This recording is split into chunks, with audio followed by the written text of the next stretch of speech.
And so, I'm going to go ahead and take an atheist, even though we do have other theists lined up today. It's one of those days. Okay. But let's see. Tate, you're the lucky guy today. You may be, as far as I know, you may be the only atheist who gets through today. Tate in Missouri City, you still there? Oh. Hey. Yes, can you guys hear me? Yeah, yes, hi, how are you? Oh, hey guys. Hey Russell, hey Phil. How you guys doing? Pretty good, how are you? Well. I'm pretty good. I actually just got off of an 8-hour shift of work recently. I'm like, hey, I got time to call in if possible, and I'm really excited that you guys picked me. Well, glad you could make it. What's up? All right. Well, a lot, actually. I am an atheist, but I've only identified as one for the past couple of months. Welcome. I'm thanks, Rose. I'm almost 20 years old, and I was a very staunch Baptist up until I think it was 17. Yeah, I was 17. Then just one day in class, I realized, wow, if my parents didn't teach me this stuff, I wouldn't believe in any of it. So then I went down the deist route for a while, and then I did that for about a year and a half. And on one of my think days, which was it happened to be this past September 11th anniversary, of all the things that I think about on that kind of day, I started thinking about what I believed, and then I realized that I didn't believe. And from then on, I've kind of just been an atheist. Okay, so, well, glad you made that decision. Yeah, that. And go ahead. I know I know it's not really a positive thing, like exactly a positive sounding thing exactly, but I've been pretty comfortable with the situation. There's been, of course, a bit of a tangle within my family because I'm the only one, but it hasn't been anything so severe that I'm like fearing for anything, like eviction. But I've been really happy about it. At work, I bag people's groceries and push the carts around at Kroger, and I go in pretty much every day since this past Christmas. I've worn this necklace that says "Proud Atheist," and people usually smile. I've actually had a couple of people who told me they were atheists and that it made their day to see me kind of just being proud with it because nobody shut me down. Mm-hmm. Wow. Well, good for you. Yeah, it's definitely not everyone's experience, but that sounds pretty a pretty good way to, I guess, come out of that fortune. Everyone's different. Everyone has a unique perspective, unique family issues, but that sounds like a pretty calm transition over time from what you said. Right. I mean, I would caution people that I am absolutely in favor of being out as an atheist if you can afford to, and it sounds like you can. It seems to me that a lot of other people might have different experiences and risk some trouble at work. And it would be difficult to advise them on what to do in that situation because I don't necessarily want somebody pushing Christianity on me at work, and at the same time, it's maybe a gray area if people who aren't atheists want to deal with that message while they're shopping. But I'm not telling you not to do it. I'm just saying it. Well, he said it was a necklace, so I guess it would be analogous to people wearing the cross necklaces. Yeah. And just kind of having that around. I'm not. I don't think it's a big deal. Yeah, I don't think so either. Yeah, I understand what you guys mean because believe me, there's a huge number of shoppers that come in wearing cross necklaces, but I'm not doing it because of that. I'm doing it because, like, the people come in, they know that I'm a nice employee. The supervisors, they all love me. So in a way, I guess for people who aren't very familiar with seeing somebody who is just sort of a vocal atheist, I guess I'm trying to destigmatize in my community if there's any destigmatizing that needs to be done. I'm definitely, glad you're out there promoting a positive message for sure. Yeah, that's definitely something. I'm always smiling, asking people how their day goes, and sending them off with their groceries. Have a wonderful day, sir, ma'am, kid. Yeah. So that sounds cool. Yeah. Did you have a question or something? Yes. Of course, for the past several months, I've had a couple of different religious conversations with my father, who is very, very deeply religious still. He and my mom, they're both pretty strong believers, but she is not exactly, she's not really that staunch. She's pretty relaxed about it. I would feel much better talking about it with her, but he's a guy who's kind of difficult to talk to because you could talk about things like science or philosophy, and I've had the discussions where it just boils down to, you just gotta have faith, or our last one was when we saw the movie Deepwater Horizon, and he works around natural gas. His occupation consists around being the head of some natural gas. I forget. That's like a horror movie, isn't it? I think there was when an accident happened on a rig or something to that. I thought that was it. That was the one about the Deepwater Horizon oil spill. And right. Okay, that was it.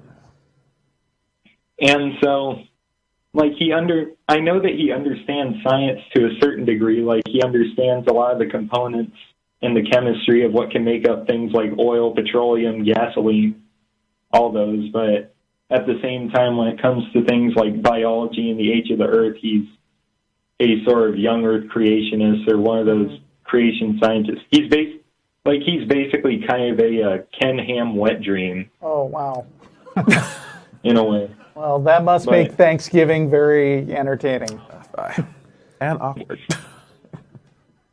Does he actually know you're an atheist already, or are you trying to figure out how to come out to him? He already knows. Okay. Pretty much everybody knows. I've told it to friends, family. Yeah. Everybody knows. And I take it he doesn't approve. He wishes that I would go back to being a Christian. Sure. To put it mildly. Okay. Well, and so, like, the question part of it was, is there, like, any ways particularly that you think you could talk to somebody who perhaps just holds that kind of a mindset? You want to take this? Yeah, I will. Okay. I grew up, Tate, I grew up in a very religious family. One side is a little more gung-ho about it than the other.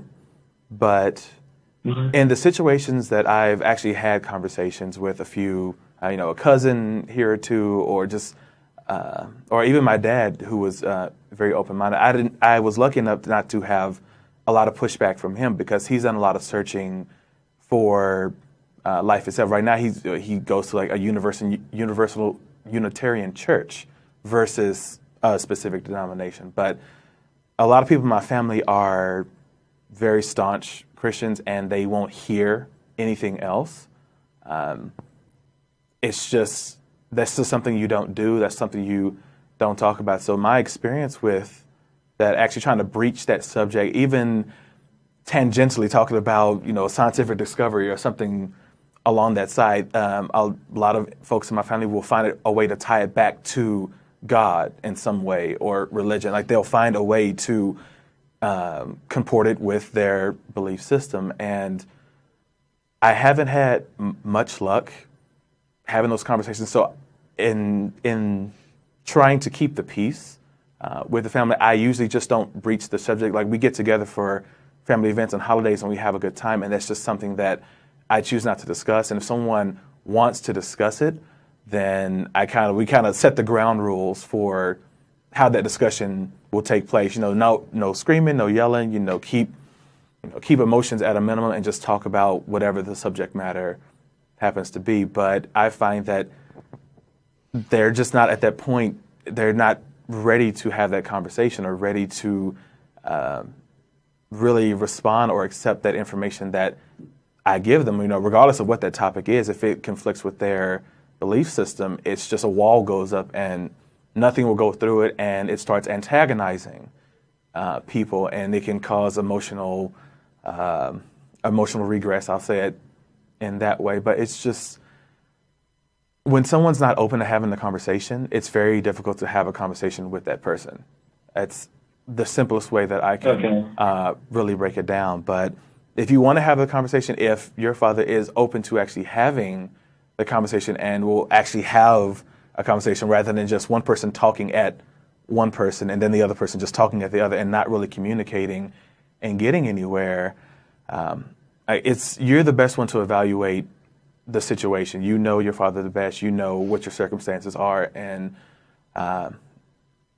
you just have to examine how important this is to you to have this conversation. How important is it to you for your father to accept who you are? Do you even care that he accepts you or not? Will you be able to live your life and enjoy yourself without that acceptance and still keep your love for him, and vice versa, him to you? It's just, it's very hard for someone for me to suggest to someone what course of action you should pursue. It's just looking at your situation and figuring out what's most important to you. Like, how do you want to proceed? How important is it to you for him to know and understand where you're coming from and how you arrive there? I agree with the idea of setting ground rules, because those can go south really fast. And, I think both of you should maybe think about what you want to get out of it beyond just changing the other person's position, because that hardly ever happens. Right. And you should both know that going in.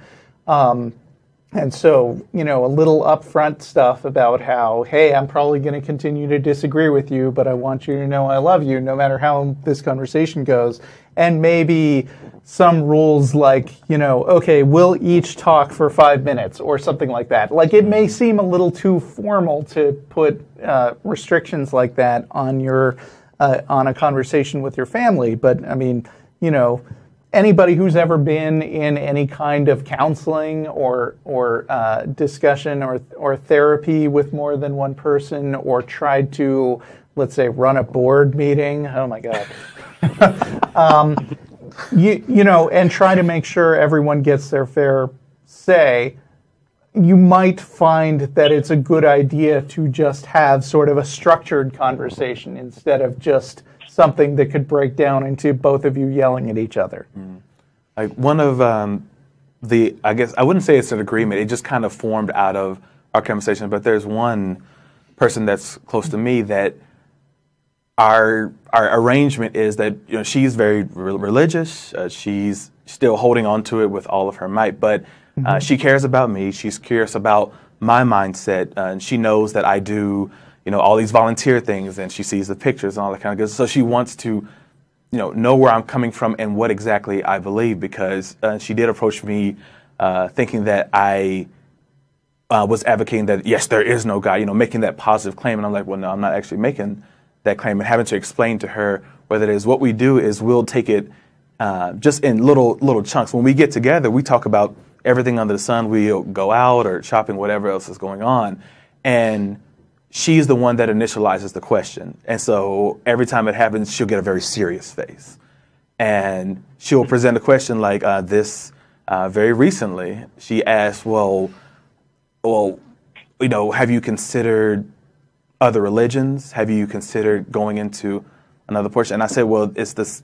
We had a conversation about why that wasn't up to par as well, because the same reason I'm not a Christian is the same reason I'm not a Mormon either, for lack of evidence for both. That's why I haven't fell in that portion. But she really wants me to believe in a God, period, which is an interesting way to go about it. But we just take it like that. It's very amicable.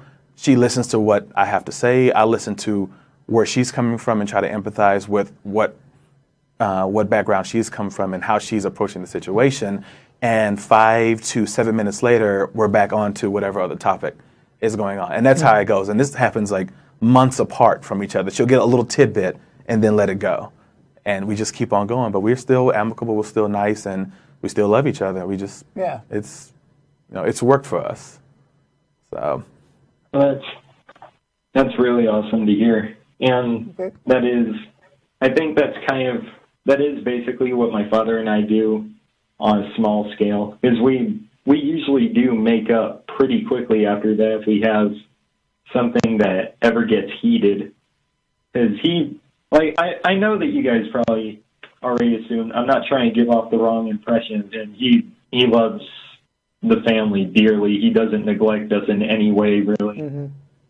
And just everything. It's just like we have our differences, and those could just turn into occasional skirmishes. But it's good. I mean, I would say that you have it better than a lot of people who have religious families, because I've certainly heard of much worse interactions with family members. Yes. And so I'm glad you don't have to deal with that.